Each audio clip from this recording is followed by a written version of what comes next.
We're starting to get these headlines rolling in. We're starting to hear the actual figures that Europe is planning on doing when it comes to tariffs and EVs from China. 17.4%, a 20% tariff on Geely EV imports from China. Again, these numbers are all around 20%. They are slowly trickling in this morning. What difference does it make? How big of a blow is this to China? And do they need to respond? Will there be retaliation? Well, just for context here, that standard baseline is around 10%. We were thinking or wondering if we could see something on the higher end, 25 to 30. So 20% might in itself be something that's a little bit, or seen a little bit more modest, as more modest. But certainly any kind of tariff is going to be a blow to Beijing. The EV sector is one of the fundamental parts of how Beijing is remodeling its economy. It's one of the so-called new three drivers of growth that are in some ways intended to make up that shortfall from the property decline that we've seen really continue to hit and continue to hurt the Chinese economy for years now.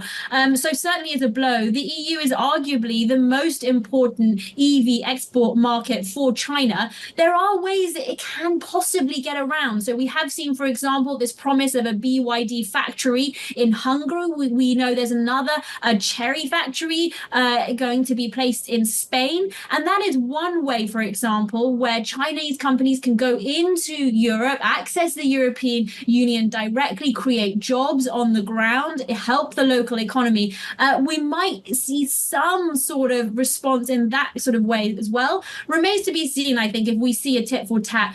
The Chinese officials have made a big effort here trying to sell the European Union and individual European nations on this idea that they want to keep trade lines open. And the sort of punitive sort of retaliatory measures that we've seen so far have actually been relatively modest when it comes to the EU. And European governments are definitely divided. So what's the latest from the auto sector? What do they want?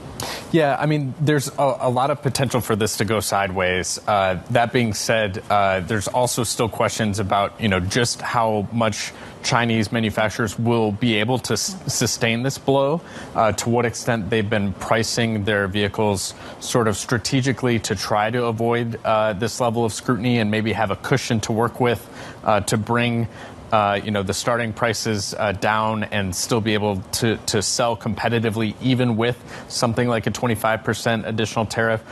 So there are a lot of, question marks here and a lot of moving pieces. But the likelihood or possibility of retaliation for China means that it's kind of a negative story all around, right? It's a blow to the Chinese companies, but also something that, as you mentioned, the Germans are quite worried about. So does China retaliate? Does China, do they care about the amount that the tariffs are set at, or is it just an affront by just putting something on them? I think it's an interesting thing because China does have way too much capacity and is sensitive to the idea that Europe is not only a place where a lot of cars are purchased, it's also a place where they can get top dollar for the cars that they export. So I don't think that Beijing wants to overdo it here in terms of retaliation, but we've already seen them, allude to this possibility of maybe that they would retaliate with tariffs on cars with large engines, which would hit German manufacturers that still